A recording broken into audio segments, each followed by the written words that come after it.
இது மூன்றாவது விரிவுரை.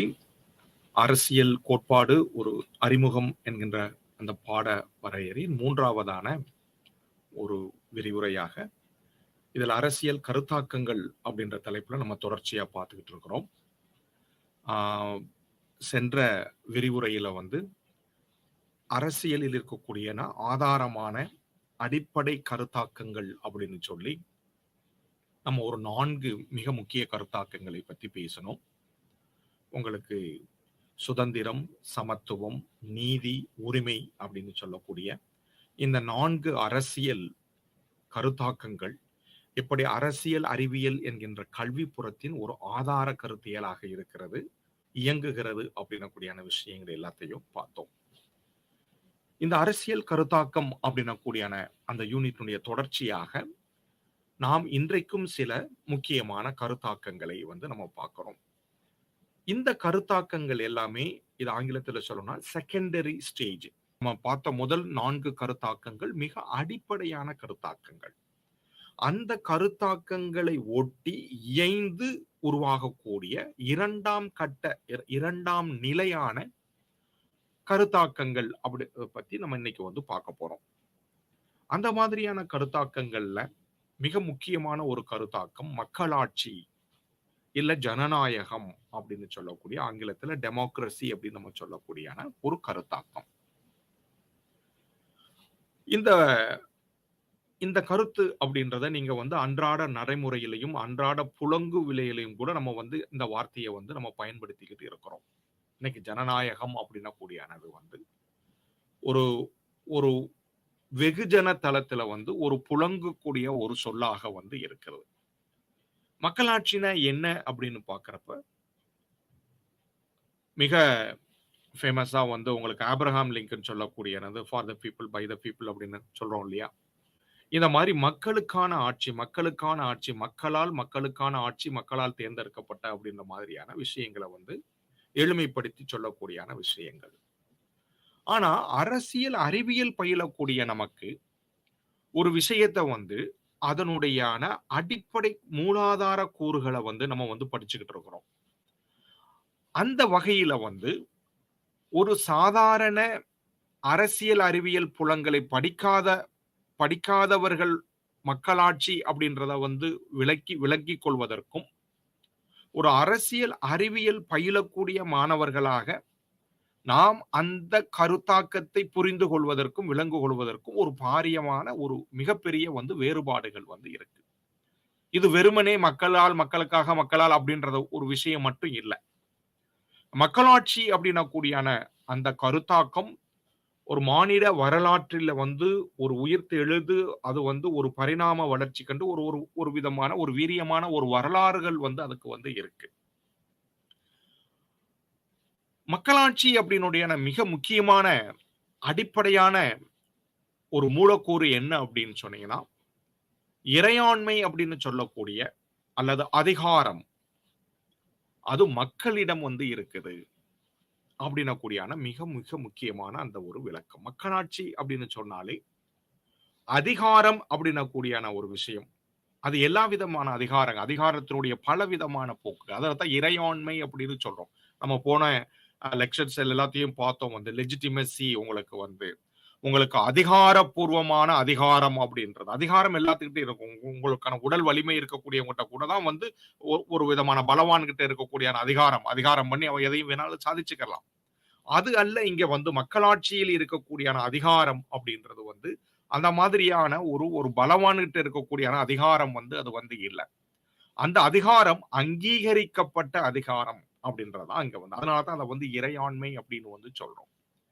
இந்த மக்களாட்சி அப்படின்னு சொல்லுகிற பொழுது இதற்கு முன்னாடி உங்களுக்கு மானுட வரலாற்றில இருக்கக்கூடிய பல்வேறு வகைப்பட்ட ஆட்சி முறைகளிலிருந்து, அதன் முறைமைகளிலிருந்து முற்றிலும் வேறுபட்ட மாதிரியான ஒரு விஷயம் அப்படின்றத நம்ம புரிஞ்சுக்கிறோம். உங்களுக்கு பழங்குடி இன சமூகங்கள்ல இருக்கக்கூடிய விஷயங்கள் நம்ம முன்னாடியே தொடர்ச்சியா பார்த்துக்கிட்டு இருக்கிறோம். அந்த பழங்குடியின சமூகங்களிலிருந்து உங்களுக்கு ஒரு ஒரு ஒரு ஒரு முற்றிய ஒரு வளர்ச்சி நிலைக்கான ஒரு சமூகங்கள் உருவாக்கிக்கிட்டு வருகிற பொழுது அந்த சமூகங்களில் இருக்கக்கூடிய ஆட்சி முறைமைகள் வந்து பல்வேறு விகப்பட்ட ஆட்சி முறைமைகளாக வந்து உங்களுக்கு இருக்குது. மன்னராட்சிகள் இருந்திருக்கு. மன்னராட்சிகளிலுமே வந்து பேரரசர்கள் எம்பையர் அப்படின்னு சொல்லக்கூடிய ஆட்சி முறைமைகள் வந்து உங்களுக்கு இருந்திருக்கு. ஆ மத குருக்களே வந்து ஆட்சியாளர்களாகவும் இருந்திருக்கிறாங்க. உங்களுக்கு ஈஜிப்ட் மாதிரியான பாரோக்கள் வந்து பார்க்கிற பொழுது, அது வந்து உங்களுக்கு நடந்திருக்கு. இப்படி பல மனித வரலாற்றில் வந்து பல மிக முக்கியமாக மன்னராட்சிகள் அப்படின்றது வந்து ஒரு குழுக்களுக்கான ஆட்சிகள், ஆலிகார்கி அப்படின்னு சொல்லக்கூடிய அது ராணுவ ஆட்சிகளாக இருந்தாலும் சரி, அது ஒரு ஒரு குழுவாக இருந்தாலும் சரி, இந்த மாரி ஒரு குழுக்களுக்கான ஒரு ஆட்சி முறையாகவும் இருந்திருக்குது. இந்த மாதிரியான ஆட்சி முறைகளில் இருந்து அதுக்கடுத்து சர்வாதிகாரமான ஆட்சிகள் அப்படின்றது ஒரு பலவான் நம்ம சொன்ன மாதிரி ஒரு பலசாலியான இருக்கக்கூடியவன் ஒரு தனி மனிதன் வந்து அந்த சமூகத்துல வந்து உருவாகி வந்து உங்க அந்த மொத்த சமூகத்தையுமே தன்னுடைய கட்டுப்பாடில் உள்ள வைத்துக் கொண்டு ஆட்சி அதிகாரம் பண்ணக்கூடிய அந்த சர்வாதிகார மிக்கதான ஆட்சிகள் வந்து உங்களுக்கு வந்து நடக்குது. இந்த மாதிரி ஆட்சிகளுடைய வகைமை முறைமைகள் வந்து பலதரப்பட்டு இருக்கக்கூடிய விஷயங்கள்ல மக்களாட்சி அப்படின்னக்கூடியான ஒரு ஒரு ஒரு கருத்தாக்கம் வந்து மிக தொடர்ச்சியாக வந்து உங்களுக்கு பேசப்பட்டு வந்திருக்கிறது. அதைத்தான் வந்து இந்த யூனிட்ல நம்ம வந்து விளக்கமா வந்து பார்க்க போறோம். இங்க மக்களாட்சி அப்படின்னு பேசுகிற பொழுது 2 ஒரு விஷயங்கள வந்து அதனுடைய அடிப்படையான அது இயங்கு தளம் அப்படின்னு நம்ம சொல்லக்கூடிய 2 விஷயங்கள் வந்து இருக்கு. அத வந்து இப்போ வந்து நம்ம அத வந்து நல்லா வந்து புரிஞ்சுக்கிறணும் அப்படின்றதுனால, இப்ப அத பத்தி வந்து பேசலாம். இப்ப நடைமுறை சார்ந்த மக்களாட்சி அப்படின்னு சொல்றப்ப வந்து என்ன? மக்களாட்சி இருக்கு. அது நடைமுறை சார்ந்த மக்களாட்சி அப்படின்னா என்ன? இது ஆங்கிலத்துல ப்ரொசீஜரல் டெமோக்ரசி அப்படின்னு சொல்றாங்க. ஒரு ப்ரொசீஜர் நீங்க வந்து சொல்றீங்க. ஒரு ஒரு ப்ரொசீஜர்னா ஒரு நடைமுறை. அந்த நடைமுறை சார்ந்ததான ஒண்ணு. ஒரு விஷயத்துக்கு வந்து அதுக்கான ஒரு பாரிய ஒரு வழிமுறைகள் வந்து இருக்கு. அந்த வழிமுறைகளினுடைய அடிப்படையில நடக்கக்கூடியான விஷயம். இததான் வந்து ப்ரொசீஜர் அப்படின்ற வார்த்தை. நடைமுறை சார்ந்த ஒரு விஷயம். நீங்க கோயிலுக்கு போறீங்க அப்படின்னா, தரிசனத்துக்கு போறீங்க சாமி தான். அதுக்குன்னு வந்து ஒரு நடைமுறையான ஒரு விஷயங்கள் வந்து இருக்கு. ஒவ்வொருக்கான முறைகள். அதே மாதிரி வந்து ஒரு கல்வி நிலையத்துக்கு போறீங்க. உங்களுக்கு வந்து ஒரு யுனிவர்சிட்டிக்குள்ள போறீங்க. இதுல போறீங்கன்னா, அதுக்கு சார்ந்தான ஒரு நடைமுறைகளுக்கான ஒரு விஷயங்கள். அது மாதிரி இதத்தான் வந்து ப்ரொசீஜர்ஸ் அப்படின்னு வந்து நம்ம வந்து சொல்றோம். இதே மாதிரி உங்களுக்கு நீதித்துறைகள், நீதிமன்றங்களுக்கு போறப்ப, அங்க ஒரு நடைமுறைகளுக்கான ஒரு விஷயங்கள். இது எல்லாமே ஒவ்வொன்றுக்குமான ஒரு நடைமுறைகளான அதத்தான் வந்து ப்ரொசீஜர். அப்படின்றப்ப, மக்களாட்சி அப்படின்றது என்ன நடைமுறை அப்படின்றது வந்து பார்த்தோம் அப்படின்னா, இன்னைக்கு ஒரு எளிய உதாரணத்துல வந்து சொல்லணும் அப்படின்னா, இன்னைக்கு மக்களாட்சியினுடையான மிக முக்கியமான ஒரு இயங்கு விசையாக, இயங்கு தளமாக இருக்கக்கூடிய ஒரு விஷயம் வந்து, உங்களுக்கு தேர்தல் முறை அப்படின்றது வந்து உங்களுக்கு இருக்கு. இப்ப வந்து ஒரு சமூகத்துல வந்து மக்களாட்சி அப்படின்றது தேர்தல் மூலமாக தங்களுடைய பிரதிநிதிகளை வந்து தேர்ந்தெடுக்கப்பட்டு அவங்கள் வந்து உங்களுக்கு பிரதிநிதித்துவத்தின் அடிப்படையில இங்க வந்து ரெப்ரசன்டேட்டிவ் டெமோக்ரசி அப்படின்னு சொல்றோம் வந்து பிரதிநிதித்துவ மக்களாட்சி முறையில நடக்கிறப்ப இதுக்கென்று வந்து ஒரு நடைமுறைகள் வந்து இருக்கு. இந்த நடைமுறைக்கான மக்களாட்சி அதுதான் ஒவ்வொரு வருடமும் 5 வருடங்களுக்கு ஒரு வட்டமோ இல்ல 6 வருடங்கள் அந்தந்த நாட்டில் இருக்கக்கூடிய அரசியலமைப்பு வழிவகுத்து இருக்கக்கூடியதுக்கு இயைந்து உங்களுக்கு தொடர்ச்சியாக வந்து உங்களுக்கு இந்த தேர்தல் இயக்கங்கள் மூலமாக தேர்தல் நடைமுறைகள் மூலமாக உங்களுக்கு இருக்கு. இந்த தேர்ந்தெடுக்கப்படக்கூடிய பிரதிநிதிகள் எல்லாரும் சேர்ந்து ஒரு சட்டம் இயற்றக்கூடியான ஒரு அமைப்பாக பாராளுமன்றமாகவும் மாநிலங்கள்ல சட்டமன்றமாகவும் இருந்து அவர்கள் ஒரு குழுமி வருடத்திற்கு இத்தனை முறைகள் ஆக அவர்கள் வந்து ஒன்று சேர்ந்து இந்த மாதிரியான இது எல்லாம் சேர்ந்து ஒரு நடைமுறை. ஆக மக்களாட்சி என்பதை வந்து எப்படி விளக்குறோம் அப்படின்னு சொன்னீங்கன்னா ஒரு லெவல்ல அதனுடைய நடைமுறை சார்ந்த விளக்கத்தல வந்து சொல்றோம். அதனாலதான் வந்து மக்களாட்சி அப்படின்னாலே அங்க தேர்தல் ஜனநாயகம் அங்க வந்து என்ன சட்டமன்றங்கள் பாராளுமன்றங்களுக்கான இந்த விஷயங்கள் எல்லாத்தையுமே நம்ம வந்து பேசுறோம். இதுதான் வந்து ஒரு இன்னொரு விதமான மக்களாட்சி அப்படின்றது தன்னியல்பான உங்களுக்கான ஒரு மக்களாட்சி சப்ஸ்டாண்டிவ் சப்ஸ்டாண்டிவ் டெமோக்ரசி அப்படின்னு சொல்ல அது ஒரு இயல்பாக வந்து ஒரு தன்னிச்சையான இயல்பான ஒரு ஆற்றொழுக்கமான ஒரு போக்குல வந்து இருக்கக்கூடியான ஒரு விஷயம் வந்து மக்களாட்சி. இந்த 2 மக்களாட்சிகளுக்குமான விஷயங்கள் வந்து என்னன்னா அதனுடைய தாத்பரியம் அல்லது அடிப்படையான விஷயங்கள் வந்து இரு துருவங்களாக வந்து இருக்குது. இது ஒரு இது ஒரு துருவம்னா இது ஒரு துருவம். நடைமுறை மக்களாட்சியில் அப்படின்றது வந்து ஒரு தன்னியல்பான ஆற்றலுக்கான ஒரு மக்களாட்சிக்கான இது வந்து இருக்கிறது இல்ல. இது ஒரு ரொட்டீனான ஒரு ப்ரொசீஜர்ஸ் அததான் வந்து சொல்லுவோம். ஒரு மட்டும் நம்ம என்ன பண்ண முடியும்? நடைமுறையான ஒரு மக்களாட்சியில ஒரு குடிமகனுக்கு என்ன இருக்கு இருக்கு அப்படின்னு சொன்னீங்கன்னா, அவன் போய் வந்து என்ன பண்ணலாம்? 5 வருஷத்துக்கு ஒரு வட்டமோ, ஏதோ ஒரு வட்டம் அவன் வந்து வாக்களிக்க மட்டும் செய்யலாம். வாக்களித்தல் அப்படின்றது ஒண்ணுதான் வந்து அந்த அந்த நாட்டில இருக்கக்கூடிய அந்த மக்களுக்கு ஜனநாயகத்தினுடையான ஒரு அங்கமாக இருக்குது. மத்தபடி அங்க வந்து எதுவுமே இல்ல. ஒரு தேர்தலுக்கு பிறகு வந்து அந்த மக்களுடையான குரல்களோ, அந்த மக்களுக்கான பிரச்சனைகளை வந்து தீர்க்க இது இது எதுவுமே வந்து அங்க வந்து இல்ல. ஒரு நடைமுறை சார்ந்தது அவ்வளவுதான். இத தவிர வந்து ஒரு இயல்பான ஒரு ஆற்றலுக்கான நான் திருப்பி அந்த வார்த்தையை சொல்றதுக்கு காரணம் அப்படின்னா, ஒரு ஒரு அடிப்படை தன் இயல்பான ஒரு குணமாக வந்து அங்க வந்து மக்களாட்சி இருக்கணும். அததான் வந்து சப்ஸ்டான்டிவ் மக்களாட்சி. மக்களாட்சி அப்படின்னா, மக்கள் தான் அங்க அதிகாரமிக்கவங்க. இந்த ஆட்சி என்பது மக்களுக்கான ஆட்சி. மக்களுக்கான நன்மைகளுக்கான ஆட்சி. மக்களுக்கான வளர்ச்சிக்கான ஆட்சி அப்படின்னு சொல்லி வந்து அத வந்து பார்க்கிறது. அதுதான் வந்து தன்னியல்பான மக்களாட்சி. மக்களாட்சியினுடைய அடிப்படை. அதனுடைய மக்களாட்சியினுடையான குணம், அந்த வீறு எல்லா தளங்களிலும் வெளிப்படக்கூடியான ஒரு விஷயம். ஏதோ வந்து ஒரு நடைமுறை தளங்களில் மட்டும் அது வெளிப்படுவது அல்ல. எல்லா தளங்களிலும் எல்லா தளங்களிலும் மக்களுக்கான அதிகாரம் மிக்கவர்கள் மக்கள். இது மக்களுக்கான ஆட்சி. மக்களால் தீர்மானிக்கப்படக்கூடியான ஆட்சி அப்படின்ற மாதிரியான ஒரு இயல்பான போக்குகள் இருக்கக்கூடியான விஷயம். இந்த 2 விஷயங்களையுமே வந்து நம்ம என்ன பண்ணிக்கிறோம் அப்படின்னா, அத வந்து புரிஞ்சுக்கணும். பெருவாரியான நாடுகள்ல, இந்தியாவில் மட்டுமில்ல, இன்னைக்கு ஜனநாயகம் இருக்கக்கூடியான பெருவாரியான நாடுகள்ல, ஒரு நடைமுறை சார்ந்த ஒரு மக்களாட்சி தான் இருக்கிறதே தவிர, ஒரு தன்னியல்பான, தன்னெழுச்சியான ஒரு மக்களாட்சி அப்படின்றது இங்க வந்து இல்ல. இல்லை அப்படின்றத வந்து நம்ம பலவிதமான ஆ உதாரணங்கள வச்சு நம்ம வந்து பேசலாம். இது ஆய்வுக்கும் உரியது. இத வந்து மிக ஒரு விரிவான ஒரு விவாதத்துக்கு உரிய ஒரு விஷயங்கள். பட் அறிமுக நிலையில நம்ம புரிஞ்சு கொள்ள வேண்டிய விஷயங்கள் வந்து என்னன்னா, மக்களாட்சி அப்படின்றது வந்து மக்களுக்கான இறையாண்மை. அதிகாரம் மக்களிடத்தில் இருக்கக்கூடியான அதிகாரம் அப்படின்றதாம். ஆனால் இந்த அதிகாரம் எங்க வெளிப்படுது அப்படின்னா, ஒரு நடைமுறை சேர்ந்த அதிகாரமாக தேர்தலில் வெறுமென்றே வாக்களிக்கக்கூடியான அதிகாரமாக அது சுருங்கி போகக்கூடியான ஒரு விஷயத்தை தான் நடைமுறை சார்ந்த மக்களாட்சி அப்படின்னு வந்து சொல்றோம். அதை மீறி ஒரு ஒரு ஒரு அரசியல் ஒரு சமூகத்தினுடைய அனைத்து தளங்களிலும் வந்து ஒரு ஒரு மக்களாட்சியினுடையான அந்த குணம் வெளிப்படக்கூடியான ஒரு விஷயங்களாக அது வந்து இருக்கிறது. அதுதான் தன்னியல்பான ஒரு மக்களாட்சி அப்படின்னக்கூடியான விஷயங்கள் வந்து பார்க்கிறோம். இப்ப வந்து இது மக்களாட்சியின் குணங்கள் அப்படின்னு வந்து நம்ம இத பார்த்தோம். மக்களாட்சியின் வகைகள் அப்படின்னு சொல்லி நமக்கு பார்க்கிறப்ப வரலாறுல பலவிதமான ஒரு மக்களாட்சிகளுக்கான முறைமைகள் வந்து நடந்திருக்கு. இப்ப பண்டைய மக்களாட்சி அப்படின்னு சொன்னீங்க அப்படின்னா, உடனே வந்து நமக்குடைய ஞாபகத்துக்கு வரக்கூடியான வருது பழைய கிரேக்கத்துல இருந்தக்கூடிய நகர அரசுகள், சிட்டி ஸ்டேட்ஸ் அப்படின்னு சொல்லக்கூடிய ஏத்தன்ஸ் மாதிரியான மிக அடிக்கடி சொல்லக்கூடியான உதாரணம் வந்து ஏத்தன்ஸ் நகரத்துல.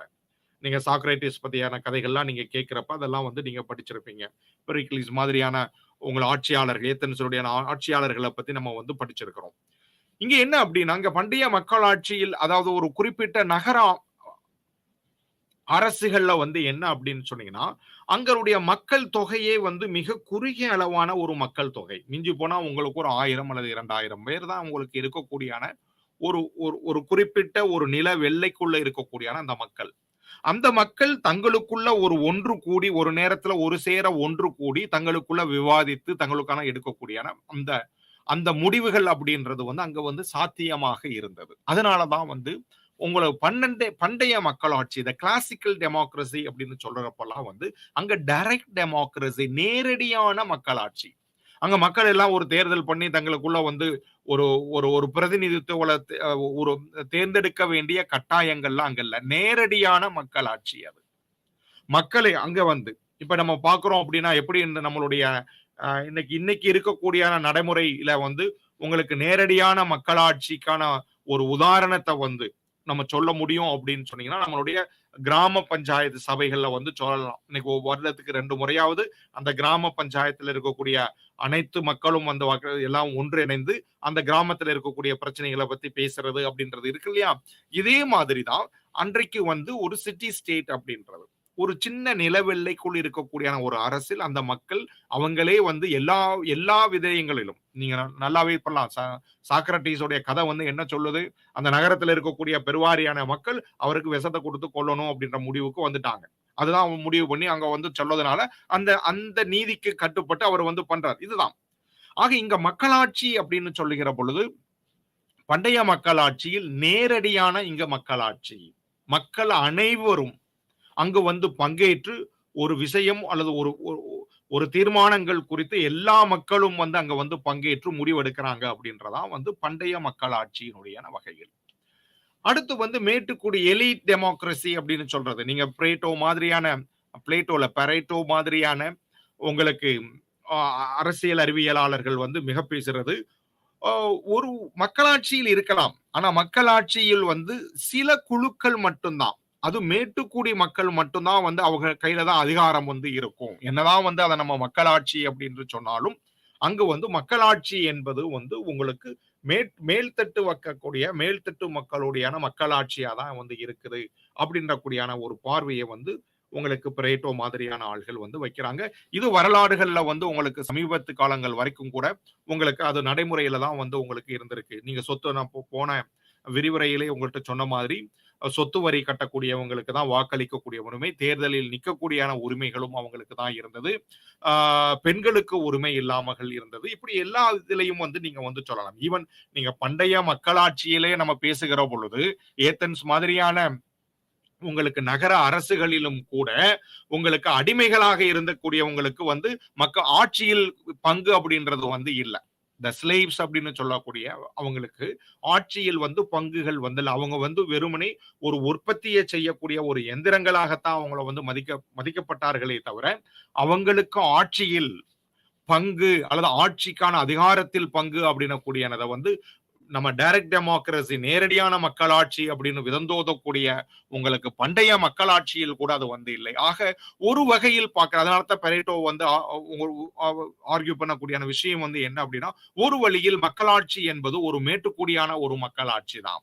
ஒரு குறிப்பிட்ட மக்கள் மட்டும்தான் வந்து மக்களுக்கான பிரதிநிதிகளாகி அவங்க வந்து தொடர்ச்சியாக ஆட்சியில் இருந்துகிட்டு இருக்கிறாங்க. ஆக அது மேட்டுக்குடிக்கான மக்களாட்சி அப்படின்னக்கூடியான ஒரு வகைமை. மூன்றாவதான ஒரு வகைமையில வந்து என்னன்னா பன்முக மக்களாட்சி. ப்ளூரலிஸ்ட் அப்படின்னு வந்து சொல்லக்கூடிய பன்முகமான ஒரு மக்களாட்சி. அந்த மக்களாட்சி அப்படின்னு இங்க வந்து வலியுறுத்தி சொல்லக்கூடிய ஒரு மக்களாட்சி அப்படின்ற இந்த மக்களாட்சியினுடைய அடிப்படை வந்து என்ன அப்படின்னா, ஒரு சமூகம் பன்முகத்தன்மை கொண்டதாக இருக்கலாம். அது ஒரே மொழி பேசி இருக்கணும்ன்ற அவசியம் இல்ல. ஒரே மதம் சார்ந்ததாக இருக்கணும்ன்ற அவசியம் இல்ல. ஒரே இனமாக இருக்கணும்னு கூட அவசியம் இல்ல. அது பன்முகம். பல மொழி பேசக்கூடிய, பல இன மக்கள், பல மதங்களை பின்பற்றக்கூடிய மக்கள் எல்லாரும் ஒன்றிணைந்து ஒரு மக்களாட்சியின் கீழ் இருக்கிறதுக்கு சாத்தியம் இருக்கு. இதுதான் வந்து பன்முக மக்களாட்சி. அந்த பன்முக மக்களாட்சியில் பன்முகத்தன்மைக்கு மதிப்பதும், அதை வந்து அதை வந்து பொறுத்துக் கொள்வதும். அதுதான் இங்க வந்து மிக முக்கியமான ஒரு பன்முக மக்களாட்சியில் இருக்கக்கூடிய ஒரு ரெகக்னிஷன் அண்ட் டாலரேஷன் அப்படின்னு வந்து இதை வந்து ஆங்கிலத்தில் சொல்லுவாங்க. நம்ம ஒரு பன்முகத்தை வந்து உங்களுக்கு சகித்துக் கொள்வதும், முதல்ல அங்கீகரித்துக் கொள்வதும், அது அங்கீகாரம் வந்து இருக்கு. ஆமா, இந்த குழுக்கள்ல அவங்க இன்னொரு மொழி பேசணும், இன்னொரு இனம், இன்னொரு மத மக்களாகவும் இருக்கும். அவங்களை அங்கீகரிப்பதும், அவர் என்னை விட அவர்கள் வேறுபட்டவர்கள், வேறு மதம் பேசக்கூடிய, வேறு மொழி பேசக்கூடிய இருக்கட்டும், இருந்தாலும் அந்த அங்கீகாரமும் அந்த அங்கீகாரங்களில் அவர்களுடைய வேற்றுமைகளை சகித்துக் கொள்வதும். சோ அங்கீகாரமும் பன்முக மக்களாட்சியினுடைய மிக அடிப்படையான போக்கு வந்து என்ன அப்படின்னா, இந்த பன்முகத்தன்மையை அங்கீகரித்தலும், அந்த பன்முகங்களை வந்து சகிப்பதும் அப்படின்ற மாதிரியான நிலை.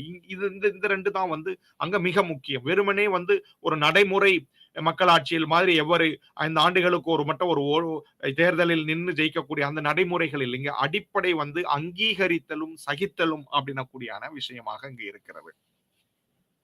அதற்கு அடுத்துதான் வந்து பங்கேற்பு மக்களாட்சி, பார்ட்டிசிபேட்டரி டெமோக்ரசி. பார்ட்டிசிபேட்டரி டெமோக்ரசி அப்படின்றப்ப வந்து இது வந்து இது எங்கிருந்து உருவாகுது அப்படின்னா, ரெப்ரசன்டேட்டிவ் டெமோக்ரசி, ஒரு பிரதிநிதித்துவ மக்களாட்சியினுடைய போதாமைகளில் இருந்து எழுகக்கூடியான விஷயம் தான் உங்களுக்கு ஒரு பார்ட்டிசிபேட்டரி டெமோக்ரசி அப்படின்ன கூடியான ஒரு வகைமை. இப்ப பிரதிநிதித்துவ மக்களாட்சியில் வந்து என்ன நடக்குது?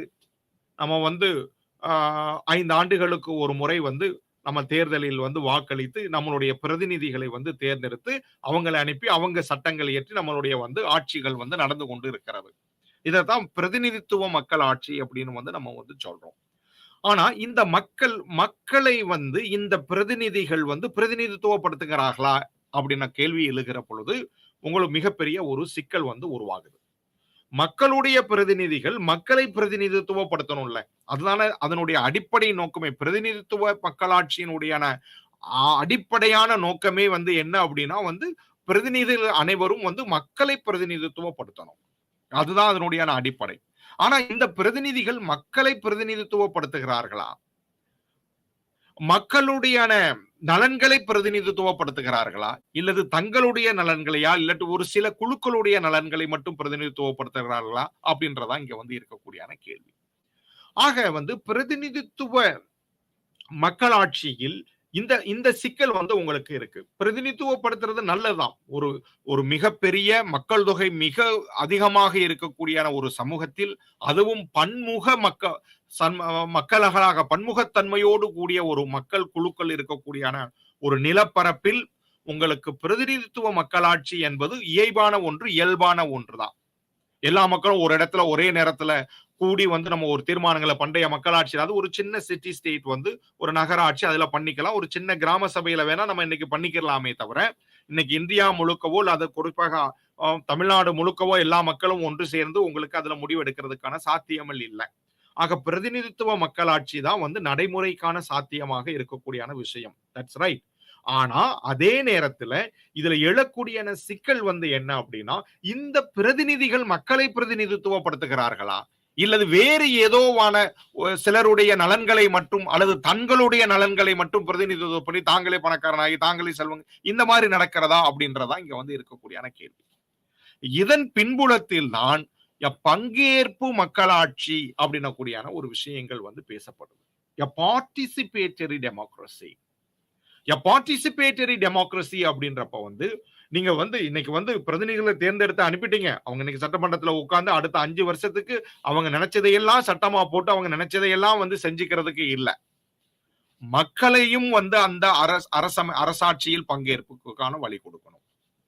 மக்களுடைய பங்கேற்பு வந்து அந்த திட்டங்களையும் விஷயங்களை நடைமுறைப்படுத்துவதிலையும் அந்த திட்ட உருவாக்கங்களையும் மக்களிடம் வந்து உங்களுக்கு இருக்கணும். இதுதான் வந்து மிக முக்கியமான ஒரு விஷயம்.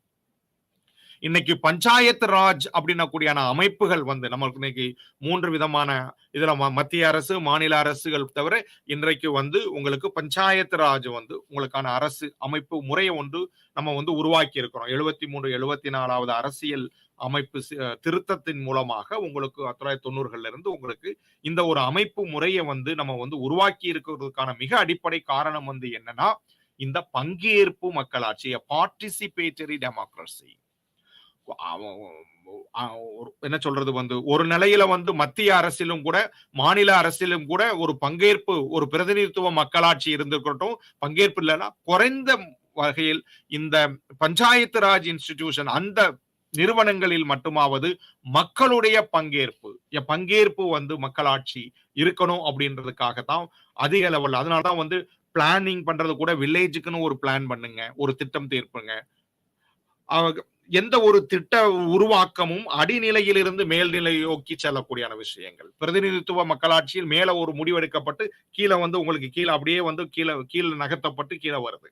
ஆனா பங்கேற்பு மக்களாட்சியில் வந்து ஒரு திட்ட வரைவுகளோ ஒரு திட்ட நோக்கங்களோ அவை யாவும் கூட வந்து உங்களுக்கு வந்து கீழ்நிலையில் இருந்து உங்களுக்கு முடிவு எடுக்கப்பட்டு திட்டங்கள் தீட்டப்பட்டு தன் மேல்நிலையை நோக்கி நகர்த்தக்கூடிய ஒரு விஷயம். அதுதான் வந்து உங்களுக்கு பங்கேற்பு மக்களாட்சின்னு இருக்கக்கூடிய மிக மிக முக்கியமான ஒரு கருத்து.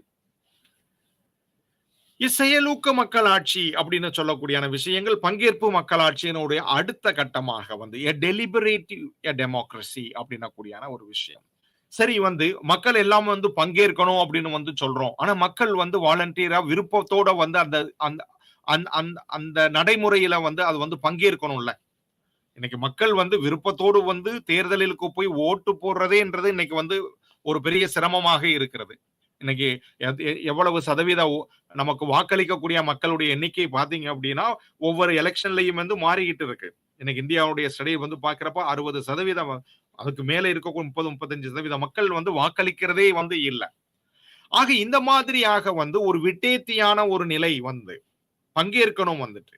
ஒரு மக்களாட்சியில் வந்து மக்களுக்கானது, மக்கள் நலங்கள், மக்கள் அப்படின்னு நம்ம மக்களை பேசுகிற பொழுது, நம்ம பிரதிநிதிகளையும் மற்றவர்களையும் வந்து நம்ம குற்றம் சொல்லுகிற பொழுது, அதே நேரத்தில் மக்களுக்கான வந்து மக்களும் அது செயலூக்கத்தோடு, விருப்பத்தோடு, இது இந்த மக்களாட்சியில் தங்களுக்கான பங்கை உணர்ந்து வந்து அவங்க செயல்படணும்.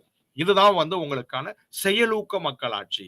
அப்படியான ஒரு சமூகத்தில் மக்கள் செயலூக்கமாக அங்க இல்ல அப்படின்னு சொன்னீங்கன்னா, அந்த மக்களாட்சி வெறுமே ஒரு நடைமுறை மக்களாட்சியாக தான் வந்து சுருங்கி போயிடும் அப்படின்றதான் இங்க வந்து கருத்து, இதன் பின்னாடி இருக்கக்கூடியான கருத்து. ஆக இந்த மக்களாட்சியின் வகைகளாக இந்த இந்த விஷயங்களை வந்து நம்ம வந்து பண்றோம். இன்றைக்கு முக்கியமாக உங்களுக்கு பன்முக மக்களாட்சியும், பங்கேற்பு மக்களாட்சியும், செயலூக்க மக்களாட்சியும் ஒரு மக்களாட்சியின் மிக மிக அடிப்படையான ஒரு வகமை, ஒரு குணங்களாக இன்னைக்கு முன்வைக்கப்பட்டு இன்றைக்கு இன்றைக்கு உலகத்தில் இருக்கக்கூடியான மக்களாட்சி நாடுகளிலேயே வந்து இந்த 3 விஷயங்களும் இருக்கிறதா என்னக்கூடிய ஒரு விதமான கருத்து கணிப்புகள் வந்து இன்னைக்கு வந்து போயிட்டு இருக்கு. நீங்க அதை பார்த்து பண்ணாங்களே, இந்தியாவில் நடைமுறையில் இருக்கக்கூடியான மக்களாட்சி எப்படி இருக்கிறது அப்படின்றத நம்மளே வந்து கணிச்சுக்கலாம். இப்ப இன்னொரு மிக முக்கியமான ஒரு மக்களாட்சி அப்படின்றது சமூக மக்களாட்சி, சோசியல் டெமோக்ரசி. இங்க வந்து இந்த சமூக மக்களாட்சி அப்படின்றப்பெல்லாம் வந்து என்ன விஷயம் அப்படின்னா, நீங்க இதுவரைக்கும் நம்ம பேசிக்கிட்டு இருக்கிறது எல்லாமே வந்து ஒரு பொலிட்டிக்கல், ஒரு அரசியல் மக்களாட்சி, அரசியல் தளத்தில் இயங்கக்கூடிய ஒரு மக்களாட்சியை வந்து நம்ம இதுவரைக்கும் அதிகமா பேசிக்கிட்டு இருக்கிறோம். சமூக மக்களாட்சி அப்படின்னா என்ன? ஒரு சமூகம் அப்படின்னப்ப வந்து ஒரு சமூகத்தில் நம்ம முதல் விரிவுரையிலே பார்த்த மாதிரி ஒரு சமூகத்தில் உடைய ஒரு அமைப்பு அப்படின்றது அரசு என்றது பல அமைப்புகளில அதுவும் ஒண்ணு. எப்படி குடும்பம் அப்படின்ன கூடியான ஒரு அமைப்பு இருக்கோ, கல்வி நிறுவனங்கள் அப்படின்ற ஒரு அமைப்பு இருக்கோ, கல்வி அதே மாதிரி சமய நிறுவனங்கள் அப்படின்னு எப்படியெல்லாம் ஒரு அமைப்புகள் இருக்கிறோ, அது மாதிரி அரசு என்பது ஒரு அமைப்பு. ஆனா இது வரைக்கும் நம்ம என்ன நினைக்கிறோம் அப்படின்னா, மக்களாட்சி என்பது ஒரு அரசியல் தளத்துல மட்டும்தான் இருக்கக்கூடியான ஒரு விஷயம். மத்த எல்லா தளங்களையும் மக்களாட்சியை பத்தி நம்ம யோசிக்கிறதே இல்லை. இப்ப ஃபார் எக்ஸாம்பிள், நீங்க வந்து ஒரு குடும்பம் அப்படின்னு எடுத்துக்கிட்டோம் அப்படின்னா, ஒரு குடும்பத்திலேயே மக்களாட்சி, குடும்பத்தில் இருக்கக்கூடிய அந்த அங்கத்தினர்கள், அதனுடைய உறுப்பினர்கள் எல்லாம் அவங்களுக்குள்ள பேசி, அவங்களுக்குள்ள இருக்க ஒரு குடும்பம் வந்து ஒரு ஜனநாயக பூர்வமாக இருக்கிறதா? இல்லை ஒரு பள்ளிக்கூடம், ஒரு கல்வி நிறுவனம் அப்படின்றது வந்து இங்க ஜனநாயக பூர்வமா இருக்கிறதா? அங்க மாணவர்கள், அங்க வேலை பார்க்கக்கூடியவங்க எல்லாமே அவங்களுடைய கருத்துக்களை தெளிவாக சொல்லி அவங்க விஷயங்கள் அங்க வந்து ஆக மக்களாட்சி என்பது, ஜனநாயகம் என்பது ஒரு அரசியல் தளத்தில் மட்டும் இருக்கக்கூடியான ஒரு விஷயம் இல்லை. அது சமூகத்தின் மற்ற நிறுவனங்களிலும் கூட வந்து அதனுடைய ஜனநாயக தன்மை வந்து உங்களுக்கு இருக்கணும். இததான் வந்து சமூக மக்களாட்சி அப்படின்னு வந்து சொல்றோம். ஒரு சமூகம், நம்ம பின்னாடி வந்து குடிமை சமூகத்தெல்லாம் பேச போறோம். அந்த குடிமை சமூகத்துக்கான ஆதாரமான ஒரு விஷயம் வந்து இங்கதான் வந்து என்ன அப்படின்னா, ஒரு சமூக மக்களாட்சி, சமூக ஜனநாயகம் அப்படின்ன கூடியான அந்த ஒரு கருத்து. வெறுமனே வந்து உங்களுக்கு அரசியல் தளத்தில் மட்டும் ஒரு ஜனநாயகம் செயல்படுவதில் வந்து எந்த விதமான பிரயோஜனமும் இல்லை. அது சமூக தளத்தில் வரைக்கும் அது வந்து நகர்ந்து இருக்கிறதா? ஒரு குடும்பம் ஜனநாயக தன்மையோடு இருக்கிறதா? இல்ல அங்க இருக்கக்கூடிய அப்பா தான் வந்து உங்களுக்கு அதிகாரமிக, அவர் சொன்னா அவர் வந்துட்டாருன்னா வாயை திறந்து மூச்சு விட்டு மூச்சு காட்டாம அவர் சொல்றதெல்லாம் அக்செப்ட் பண்ணிட்டு அதுபடி அடங்கி போகணுமா? அதே மாதிரி ஒரு கல்வி நிறுவனங்கள், அதே ஒரு மத நிறுவனங்கள். ஆக இந்த அளவுக்கு வந்து ஒரு சமூகம் எந்த அளவுக்கு ஜனநாயக பூர்வமாக இருக்கிறது அப்படின்ன கூடியான விஷயங்களை பேசுகிறப்பதான் உங்களுக்கு சமூக மக்களாட்சி அப்படின்னு வந்து சொல்றோம். இந்த சமூக மக்களாட்சி இங்க வந்து உருவாகணும் அப்படின்னா ஒரு விதமான சமத்துவம் வந்து உருவாகணும். நம்ம முந்தைய விரிவுரையில நம்ம பேசின மாதிரி சமத்துவம், ஈக்குவாலிட்டி அப்படின்றது அந்த ஈக்குவாலிட்டி, சமத்துவம் உருவாகாத வரை, ஆக சமூக மக்களாட்சி என்பது ஒரு சமத்துவ சமூகத்தில், ஈகாலிட்டேரியன் சொசைட்டி, ஒரு சமத்துவ சமூகத்தில் மட்டும்தான் வந்து ஒரு சமூக மக்களாட்சி அப்படின்றது வந்து உங்களுக்கு சாத்தியம் அப்படின்றத வந்து நம்ம வந்து புரிஞ்சுக்கிறோம். இது வரைக்கும் நம்ம என்ன பண்ணோம் அப்படின்னா மக்களாட்சி அப்படின்ன கூடியான ஒரு கருத்தை வந்து பேசிக்கிட்டு இருந்தோம். இப்ப அடுத்த மிக முக்கியமான ஒரு அரசியல் கருத்தாக்கம் அப்படின்றது வந்து பால் பேதம். ஆங்கிலத்துல ஜெண்டர் டிஃபரன்ஸ். பால் பேதம் அப்படின்னு நம்ம இங்க வந்து பேசுகிற பொழுது, உங்களுக்கு ஆண்பால், பெண்பால் 2 மிக முக்கியமான பால். ஆண், ஆண், பெண் அப்படின்னக்கூடியான ஒரு சமூகம் அப்படின்றது வந்து பால் பேதமாக பிரிஞ்சிருக்கக்கூடிய ஆண் பால், பெண்பால் அப்படின்னக்கூடியான விஷயங்கள். ஆண், பெண் அப்படின்னக்கூடியான வேற்றுமைகள் எப்படி வந்து உருவாகிறது?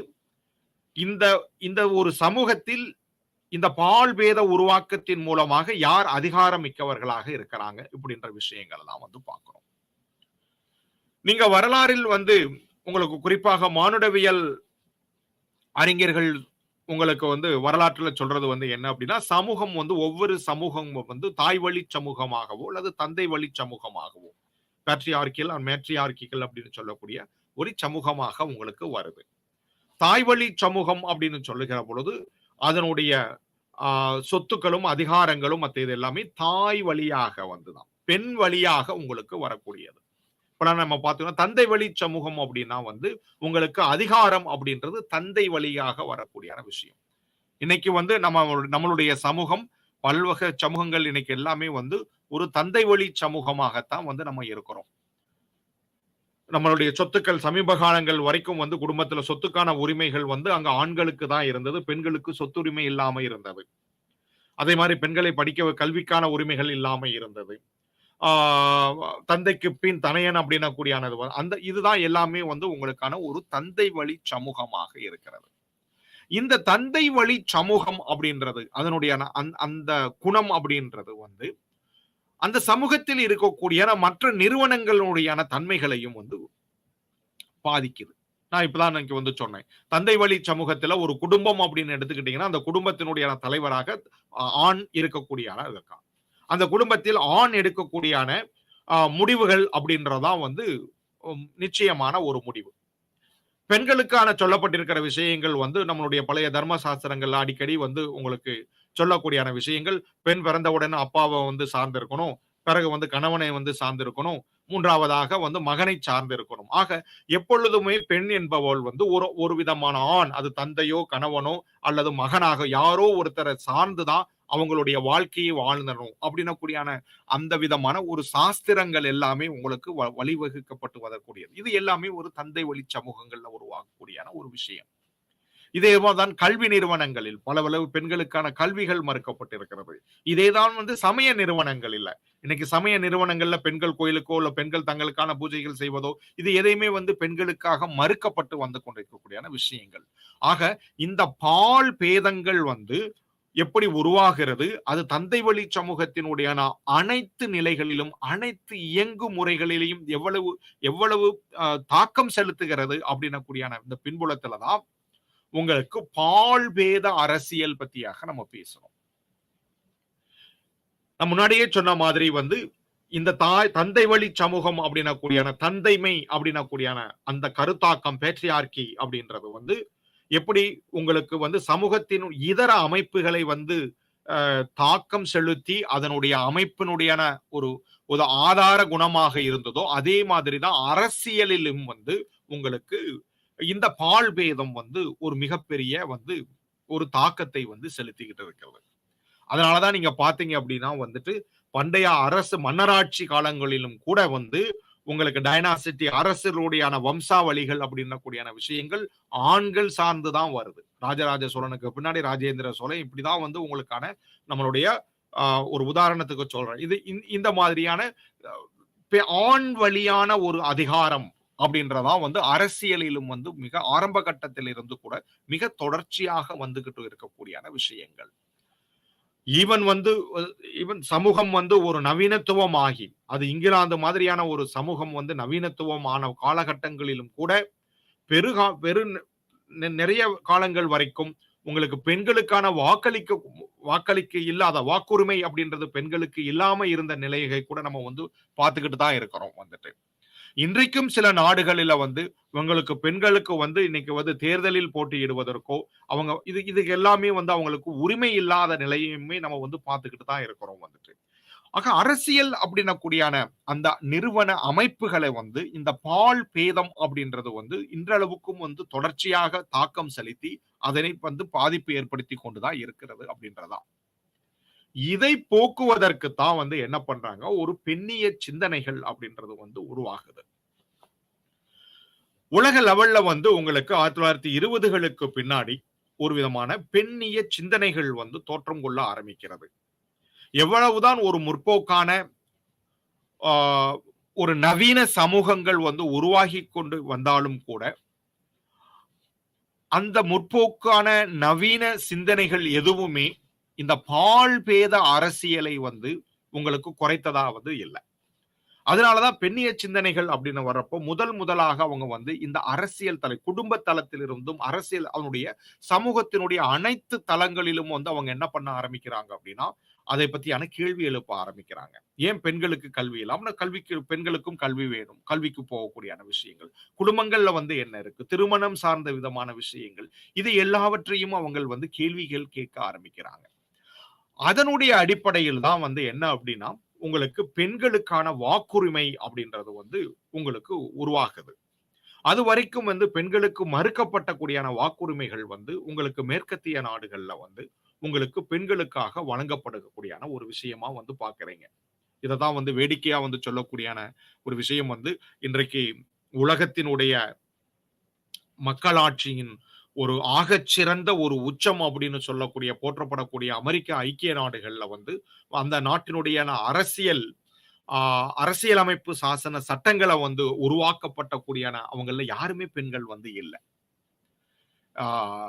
இன்றைக்கு கூட வந்து உங்களுக்கு இந்திய அரசியலமைப்பு சாசன சட்டங்கள்ல உருவாக்கக்கூடிய அந்த நிர்ணய சபையினுடைய அங்கத்தினர்களுடைய எண்ணிக்கையில நீங்க பாத்தீங்க அப்படின்னு சொன்னீங்கன்னா 1-2 பேர் தான் வந்து பெண்களே வந்து இருந்திருக்கிறாங்க. இது எல்லாமே எதை வந்து காட்டுது அப்படின்னு சொன்னீங்கன்னா எந்த அளவு அரசியல் தளத்தில் இருந்து பெண்களை ஒதுக்கப்பட்டு வந்திருக்கிறாங்க அப்படின்னக்கூடியான இது வந்து உங்களுக்கு தெளிவாக வந்து காட்டுது. இது எல்லாவற்றையும் தான் பெண்ணிய சிந்தனையாளர்கள் பெண்ணிய சிந்தனை அப்படின்றது வந்து உங்களுக்கு கேள்வி கேட்க ஆரம்பிக்கிறது. ஒரு பகுதியில வந்து நீங்க ஜனநாயகம் எல்லாரையும் அதுவும் பன்முக ஜனநாயகம் பத்தி பேசுறோம், ஒரு பங்கேற்பு மக்களாட்சியை பத்தி பேசுகிறோம், எல்லோரும் பங்கேற்கணும் அப்படின்னு பேசுறோம், செயலூக்கமாக வந்து அதில் பங்கேற்கணும் அப்படின்லாம் வந்து நம்ம வந்து பேசக்கூடிய பொழுது மிக தொடர்ச்சியாக வந்து பெண்களை பால் பேத காரணம் காட்டி அவர்களை தொடர்ச்சியாக அவங்களை அரசியல் தளத்தில் இருந்து அவங்களை ஒதுக்கி வைத்து கொண்டிருப்பது அப்படின்றதான் வந்து அவங்களுடைய தொடர்ச்சியான கேள்வி. இதனுடைய வளர்ச்சி பாத்தீங்க அப்படின்னா ஆரம்பத்துல வந்து அவங்களுக்கு வாக்களிப்பதற்கான உரிமை, அரசியல் தலைமைகள் வாக்கு அளிப்பதற்கு மட்டுமல்ல தேர்தலில் நிற்பதற்கான உரிமை, தேர்தலில் நிற்பதற்கு மட்டுமல்ல வந்து தென் உங்களுக்கு பதவிகளுக்கு இருக்கக்கூடிய உரிமைகள், இவ்வளவு ஒரு ஒரு நெடிய ஒரு அரசியல் மக்களாட்சி அல்லது ஜனநாயக வரலாற்றுக்கான பின்னாடி வந்து உங்களுக்கு வந்து என்ன சொல்றோம் வந்து இங்கிலாந்துல வந்து உங்களுக்கு மார்கரெட் தாட்சர் பிரதமராக இன்றைக்கு வரைக்கும் இன்னைக்கு ஐக்கிய அமெரிக்க நாடுகள்ல வந்து இவ்வளவு வீரியமாக நம்ம ஜனநாயகத்துக்கான உச்சம் அப்படின்னு சொல்லக்கூடிய அந்த நாட்டில் இதுவரைக்கும் கூட வந்து ஒரு பெண் அப்படின்னா கூடியவங்க வந்து இன்னைக்கு குடியரசுத் தலைவராக இல்லாத வரைக்கும். அதனாலதான் கடந்த தேர்தலில் வந்து உங்களுக்கு துணை குடியரசுத் தலைவராக ஒரு பெண் வந்த பிறகு இன்னைக்கு அவ்வளவு ஒரு பெரிய ஒரு விவாதங்களாகவும் வந்து ஒரு அமெரிக்காவில் பேசப்பட்ட உலகெங்கும் பேசப்பட்டதற்கான காரணம் அதுதான். இன்றைக்கு அளவுக்கும் கூட இன்றைய நிலையிலும் கூட இவ்வளவு விரிவாக ஒரு மக்களாட்சியின் பல தரப்பட்ட விஷயங்களை நம்ம வந்து விவாதத்துக்கு உட்படுத்தி அதை பேசக்கூடிய நிலையிலும் கூட இன்றைக்கு பெண்கள் வந்து அரசியல் அதிகாரத்திற்கு வர முடியாம இருக்கிறதுக்கான காரணம் அந்த பால் பேதம் அப்படின்னக்கூடியான விஷயம் உங்களுக்கு அரசியலை இன்றளவும் வந்து உங்களுக்கு அதனுடைய தாக்கத்தை வந்து செலுத்தி கொண்டிருக்கிறதாம். இந்த பின்புலத்துலலாம் வந்து நம்ம வந்து பெண்களுக்கான இடஒதுக்கீடு அப்படின்றத நம்ம பஞ்சாயத்து ராஜ் லெவல்ல வந்து நம்ம வந்து இன்னைக்கு கொடுத்திருக்கிறதுக்கான காரணம் வந்து அதுதான். அவங்களை பார்ட்டிசிபேட்டரி பங்கேற்பு மக்களாட்சிகளுக்கும் செயலூக்க விதமான மக்களாட்சிகளுக்கும் அவங்கள வந்து கொண்டு வர்றதுக்காக தான் பெண்களுக்கான அவங்களுக்கான இடஒதுக்கீடு அப்படின்னக்கூடியான இன்னைக்கு அவங்க வந்து தேர்தலில் நிற்பதற்கு இத்தனை சதவீதங்கள் அவங்களுக்குன்னு ஒதுக்கி அவங்களுக்கு இடஒதுக்கீடு கொடுத்திருக்கக்கூடிய காரணம் இன்னைக்கு பெண்களுக்கான இடஒதுக்கீடு அப்படின்னு நம்ம வந்து சொல்லுகிற பொழுது இன்னைக்கு மிக விரிவாக அரசியல் தளத்துல தான் வந்து நம்ம வந்து இன்னைக்கு கொடுக்கப்பட்டிருக்கிறது. அந்த நிலையில வந்து உங்களுக்கு வந்து பெண்ணிய சிந்தனைகள் இன்றைக்கு உருவாகி வரக்கூடிய பெண்ணிய சிந்தனைகள் வந்து இன்றைக்கு அரசியலை வந்து இன்றைக்கு வந்து ஆஹ், வழிபட்டு இது பண்ணிக்கிட்டு இருக்குது. ஸோ இதற்கு அடுத்ததாக வந்து நம்ம வந்து பார்க்கக்கூடியான அந்த விஷயங்கள் அப்படின்றது குடியுரிமை அப்படின்னக்கூடியான ஒரு விஷயம் வந்து ரொம்ப ரொம்ப ஒரு முக்கியமான ஒரு விஷயம். 3வது கருத்துரிமை வந்து நம்ம பேசுறோம். மக்களாட்சின்னு நம்ம பேசணும். அதுக்கு அடுத்து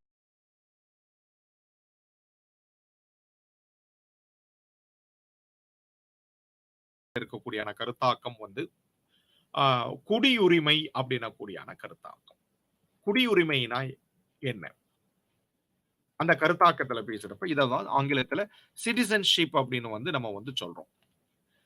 சிட்டிசன்ஷிப் அப்படின்னக்கூடியான குடியுரிமை அப்படின்னக்கூடியான அந்த கருத்தாக்கத்தினுடையான நோக்கம் வந்து ஜனநாயகத்தினுடையான மிக இயைந்த பின்னி பிணைந்த ஒரு ஒரு கருத்து குடியுரிமை அப்படின்னக்கூடியான ஒரு கருத்து.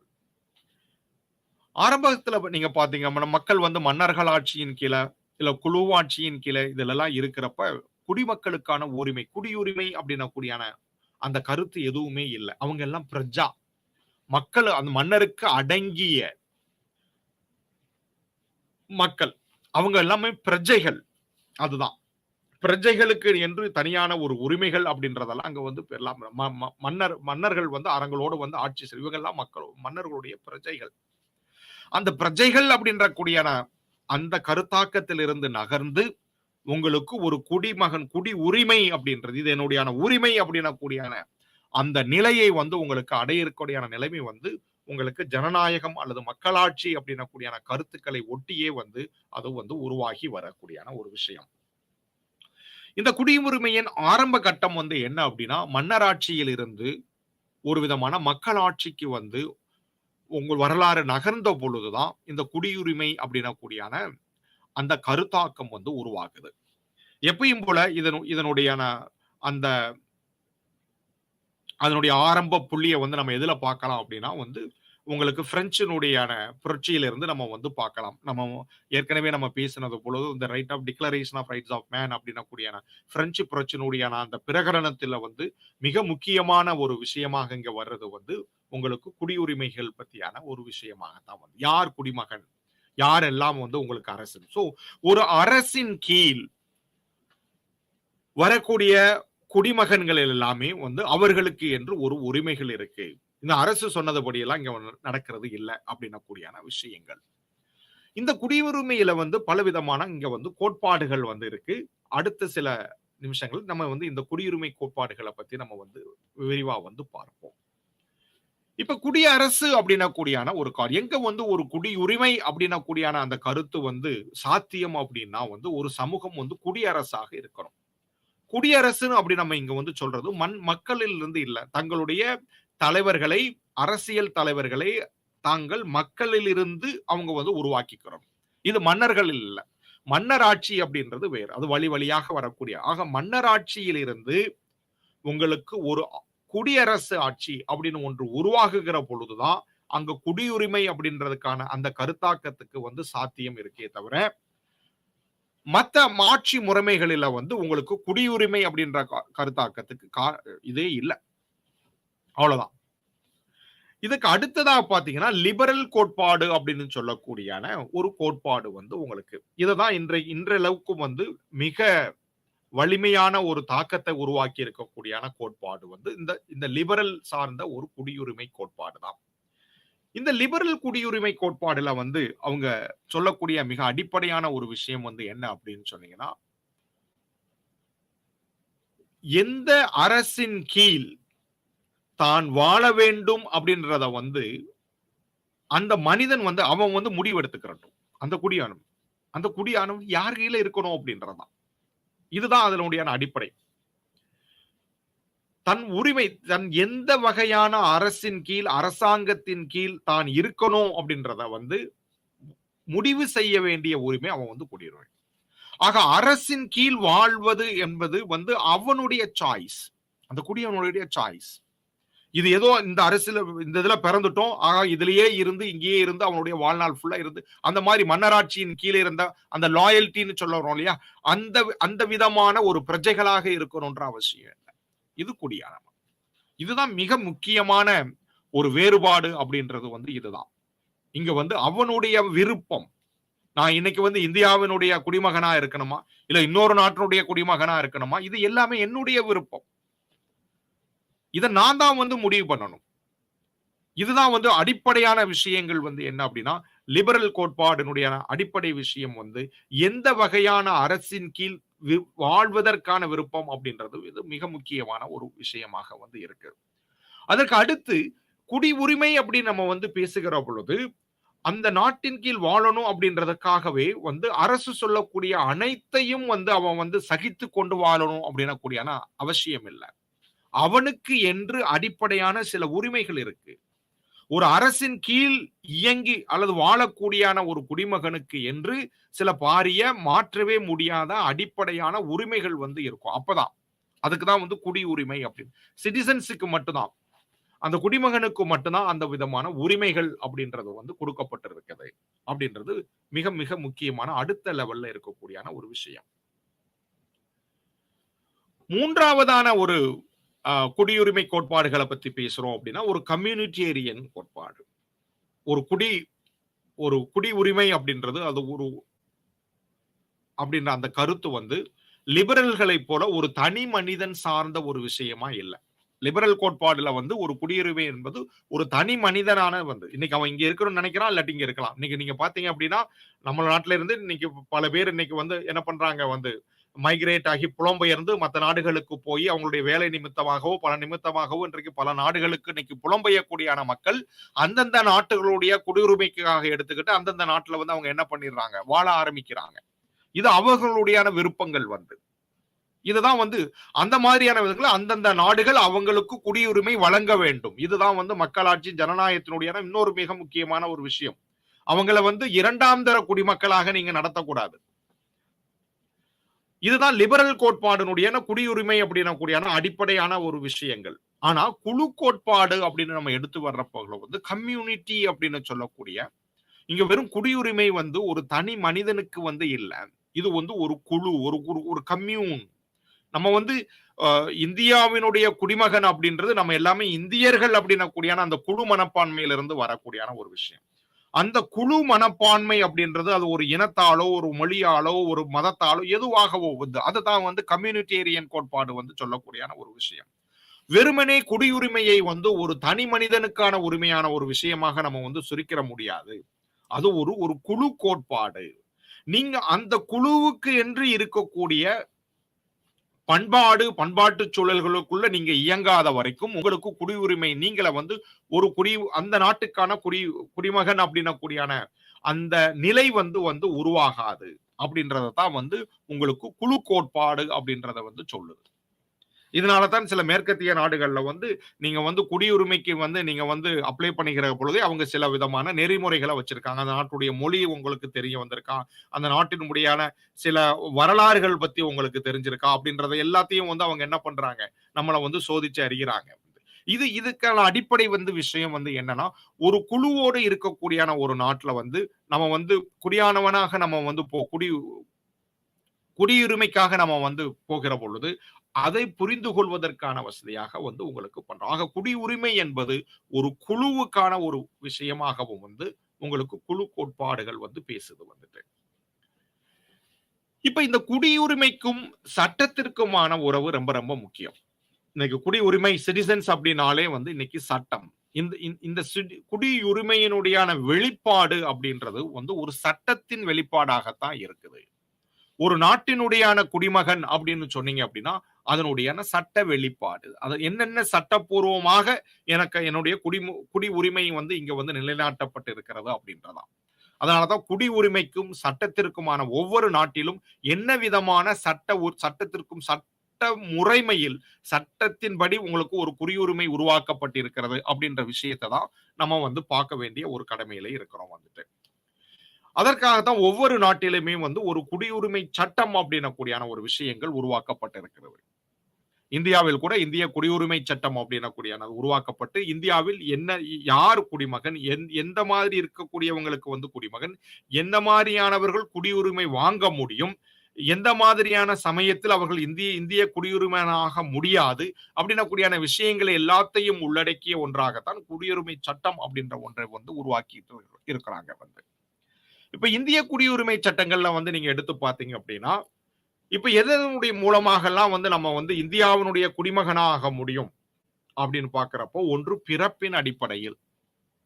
நம்மளுடைய பிறப்பு. நம்ம இங்க வந்து இந்தியாவில வந்து பிறந்திருக்கிறோம். இந்தியாவில் பிறக்கக்கூடியவங்க எல்லாமே வந்து உங்களுக்கு குடியுரிமைக்கான வந்து உங்களுக்கான வம்சாவளியினுடைய நான் இங்க வந்து இல்ல. நான் வந்து இன்னொரு இதுல வந்து பிறந்திருக்கிறேன். ஆனா வந்து என்னுடைய அப்பா, அம்மா, தாத்தா இவங்க எல்லாருமே வந்து இந்தியாவுல இந்தியர்களா இருக்கிறோம் அப்படின்றாங்க. நான் என்ன பண்ணிக்கலாம் வந்துட்டு, அந்த வம்சாவளியினுடைய அடிப்படையில வந்து நான் இந்திய குடியுரிமைக்காக நான் விண்ணப்பிக்கப்பட்டு நான் இந்திய குடியுரிமையை கோரலாம். இது மிக மிக முக்கியமான ஒரு விஷயம். இந்தியாவுல பிறந்தாதான் அப்படின்றது வந்து இல்ல. இன்னைக்கு வந்து ஒரு சாஃப்ட்வேர் இன்ஜினியர் இன்னைக்கு குடும்பத்தோட இன்னைக்கு ஒரு வேலைக்காக வந்து சில வருடங்கள் வந்து அவர் ஒரு வெளிநாட்டுல போய் வேலை பார்க்கிறாரு அப்படின்னா, அங்க வேலை பார்த்துக்கிட்டு இருக்கிறப்ப வந்து அங்க அவருக்கு குழந்தை பிறக்குது அப்படின்னா, அவருக்கு 2 விதமான அடிப்படையில வந்து அவருக்கான விஷயங்கள். ஒண்ணு பிறப்பின் அடிப்படையில் அந்த நாட்டில் பிறப்பின் அடிப்படையில் குடியுரிமை வாங்கணும்னா, அவர் அந்த குழந்தைக்கு அந்த நாட்டுல எந்த நாட்டுல வெளிநாட்டுல இருக்கிறாரோ அந்த நாட்டுல அவர் குழந்தைக்கு குடியுரிமை ஒன்று வாங்குறது. அப்படி இல்லாத பட்சத்துல தன்னுடைய நாட்டிலேயே வந்து தன்னுடைய வம்சாவளி அவன் வந்து இன்னொரு நாட்டுல பிறந்திருந்தாலும் கூட அந்த குழந்தைக்கு வந்து வம்சாவளியின் அடிப்படையில் இந்திய குடியுரிமையை வாங்கக்கூடியான போக்குகள். இதுதான் வந்து பிறப்பின் அடிப்படையில் இருக்கிறதுக்கும் வம்சாவளியினுடைய அடிப்படையில் இருக்கிறதுக்குமான வேறு. மூன்றாவதான ஒரு விஷயங்கள் ஒரு பதிவின் ரெஜிஸ்டர் பண்றது வந்துட்டு அவ்வளவுதான். நீங்க வேற நாட்டுல இருந்திருக்கீங்க, பிறந்திருக்கீங்க, உங்களுடைய வம்சாவளிகளும் இல்ல அப்படின்னாலும் கூட நீங்க வந்து இந்தியாவினுடையான குடிமகனாகணும் அப்படின்ன கூடியான விருப்பத்தில் உங்களுக்கு வந்து பதிவு ரெஜிஸ்டர் பண்ணிக்கிட்டு நீங்க வந்து வரக்கூடியான விஷயங்கள் வந்து பதிவின் அடிப்படையில் இருக்கக்கூடியான ஒரு விஷயங்கள். இந்த பதிவின் அடிப்படையில் வர்றப்போ வந்து பலதரப்பட்ட அகதிகளாக வந்து ஒரு நாட்டுக்குள்ள வந்து பல மக்கள் பல்வேறு காரணங்களுக்காக தங்களுடைய தாய் நாட்டிலுடைய வாழ முடியாத ஒரு நிலையில் அவங்க அண்டை நாடுகளுக்கு வந்து அவங்க அகதிகளாக புலம்பெயர்ந்தக்கூடிய வருகிற பொழுது பல்வேறு அந்த அகதிகளை வந்து அந்த நாட்டினுடைய குடியுரிமைகளாக்கக்கூடிய ஒரு முறைமை வந்து இந்த பதிவின் அடிப்படையில் வந்து நடந்துகிட்டு இருக்குது அப்படின்றத பாக்குறோம். அவங்களை எல்லாம் பதிவு பண்ணப்பட்டு அவங்களை எல்லாம் குறைந்தது இத்தனை வருடங்கள் வந்து இந்த நாட்டில வந்து வாழ்ந்தாங்கன்னா அதற்கு பின்னால் அவங்களுக்கு வந்து குடியுரிமை வழங்கக்கூடிய பதிவின் அடிப்படையில் அப்படின்னு. இன்னைக்கெல்லாம் நீங்க அமெரிக்காவுடைய கிரீன் கார்டு அப்படின்லாம் நம்ம வந்து கேள்விப்பட்டிருக்கிறோம். இது எல்லாமே வந்து ஒரு பதிவின் அடிப்படையில் வரக்கூடியான ஒரு விஷயமாக வந்து இருக்குது. இதற்கு வந்து அடிப்படையான ஒரு விஷயம். நான்காவதான ஒரு விஷயம் வந்து என்ன அப்படின்னா, இயற்கை விருப்ப அடிப்படையில வந்து ஒரு நேச்சுரலைசேஷன்ஸ் வந்து ப்ராசஸ்ல வந்து உங்களுக்கு இங்க வர்றீங்க, ஒரு நாட்டுல கொஞ்ச நாளம் அந்த நாடு உங்களுக்கு வந்து அதனுடைய கலாச்சாரம் அதனுடைய இது எல்லாமே உங்களுக்கு வந்து பிடிக்கிறப்ப அங்க ஒரு தங்களுடைய இயற்கை விருப்பத்தினுடைய அடிப்படையில நீங்க அந்த நாட்டினுடைய குடியுரிமைக்கு வந்து நீங்க வந்து விண்ணப்பித்து அந்த நாட்டினுடைய குடியுரிமையை வாங்கக்கூடிய போக்குகள் வந்து உங்களுக்கு வந்து இருக்கு. இதுதான் வந்து குடியுரிமை அப்படின்னக்கூடிய அந்த கருத்தாக்கமும் அது வெளிப்படக்கூடிய சட்ட போக்கில் அது வெளிப்படக்கூடிய விஷயங்களும் இதுதான் இந்த விஷயங்கள். இறுதியாக நம்ம பார்க்கக்கூடிய ஒரு விஷயம் வந்து என்ன அப்படின்னா ஒரு கருத்தாக்கம் அரசுக்கும் குடிமை சமூகத்துக்குமான உறவு. நம்ம தொடர்ச்சியாக இந்த 3 விரிவுரைகளில் அரசு என்ன என்பதை பத்தி நம்ம வந்து பேசிக்கிட்டே இருக்கிறோம். அரசுனா நமக்கு என்ன அப்படின்னு வந்து தெரியும். அரசு என்றக்கூடிய ஒரு நிறுவனம் சட்டம் இயற்றக்கூடிய உங்களை நிர்வாகம் புரியக்கூடிய நீதி பரிபாலனம் செய்யக்கூடிய இந்த மாதிரியான ஒரு அமைப்புகள் எல்லாத்தையும் திறந்து ஒரு சட்டமாக ஒரு அரசு என்கின்ற ஒரு நிறுவனமாக இங்க வந்து நடக்குது அப்படின்றதெல்லாம் நம்ம வந்து இது வரைக்கும் பார்த்துக்கிட்டு இருந்திருக்கிறோம். அப்புறம் குடிமை சமூகம் அப்படின்னா என்ன?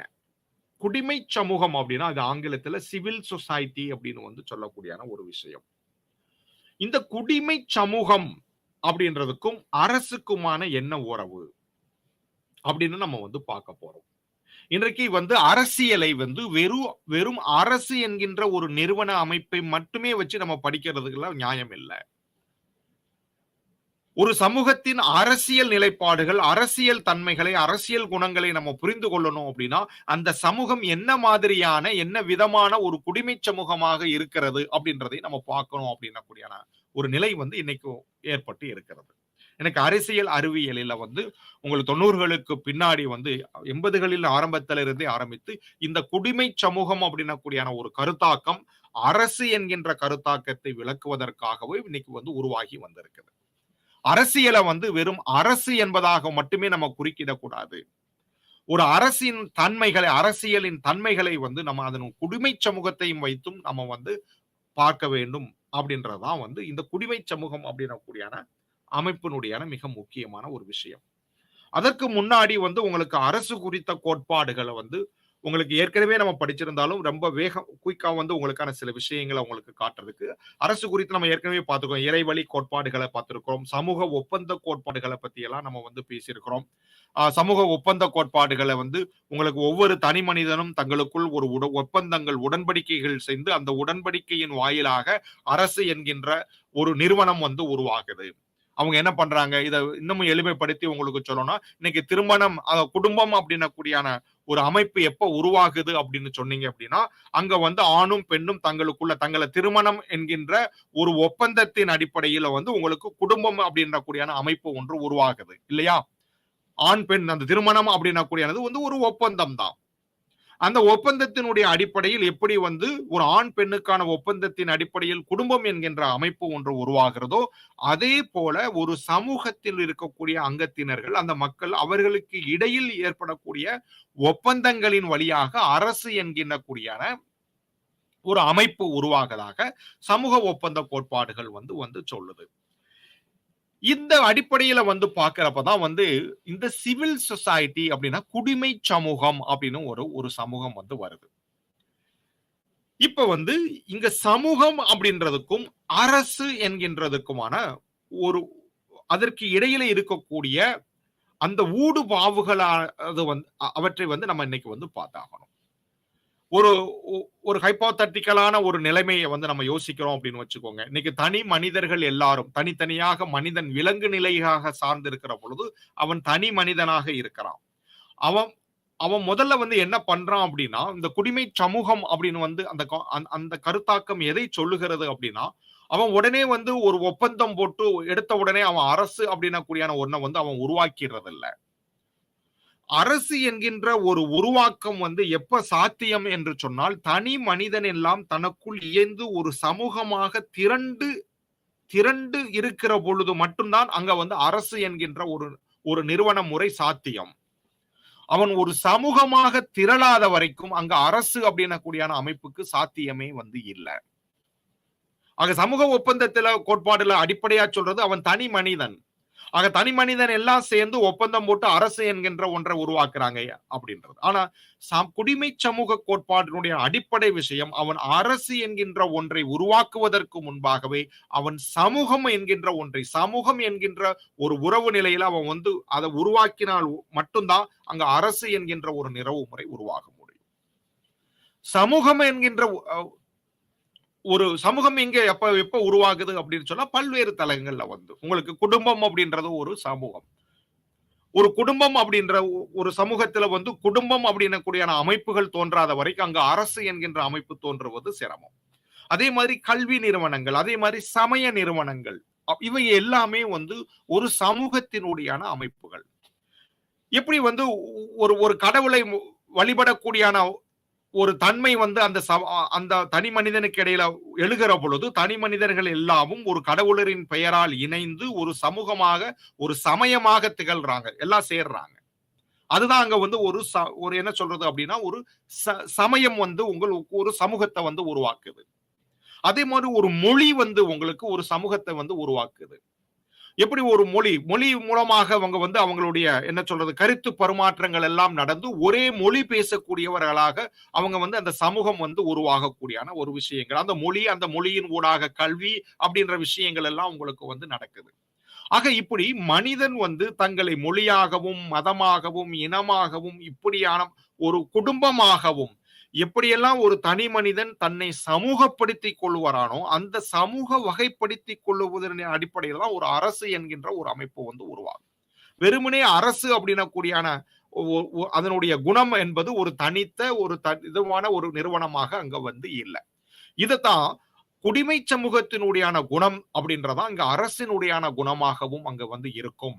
ஆக அரசியல் பத்தி பேசுகிற பொழுது வெறும் அரசு நிறுவனங்களை மட்டும், அரசின் வகைமைகளை மட்டும் நம்ம பேசாமல், அந்த சமூகத்தில் என்ன மாதிரியான ஒரு குடிமை சமூகம் வந்து உருவாகி இருக்கிறது. ஆக ஜனநாயகம் பத்தி நம்ம வந்து பேசுறோம். ஜனநாயகம் அப்படின்றது வெறும் அரசியல் தளத்தில் இயங்கக்கூடிய ஜனநாயகம் மட்டும் இல்ல. அது ஒரு குடிமை சமூகத்தில் இருக்கக்கூடிய ஜனநாயகமாகவும் இருக்கணும். ஆக ஒரு குடிமை சமூகம் ஜனநாயகமாக மாறாத வரைக்கும் அதனுடைய அரசியலும் வந்து ஜனநாயகமாக மாற முடியாது. ஒரு குடிமை சமூகம் பால் பேதமற்ற சமூகமாக உருவாகாத வரைக்கும் அதனுடைய அரசியலும் வந்து பால் பேதமற்றதாக இருக்க முடியாது. அப்படின்னக்கூடியான விஷயங்கள் தான் இந்த குடிமை சமூகம் வந்து காட்டக்கூடியான விஷயங்கள். ஆக அரசியல் கருத்தாக்கங்கள் போன்ற விரிவுரையில் 4 படித்தது போல அதன் 2ஆம் கட்ட கருத்தாக்கங்களாக ஜனநாயகம் அப்படின்றதும், பால் வேறுபாடு என்பதும், மிக குறிப்பாக குடிமை சமூகம் என்பதும் ஒரு மிக முக்கியமான அரசியல் கருத்தாக்கமாக இங்கு வளர்ந்து கொண்டு வந்திருக்கிறது. இவற்றை சொல்லி நன்றி, வணக்கம்.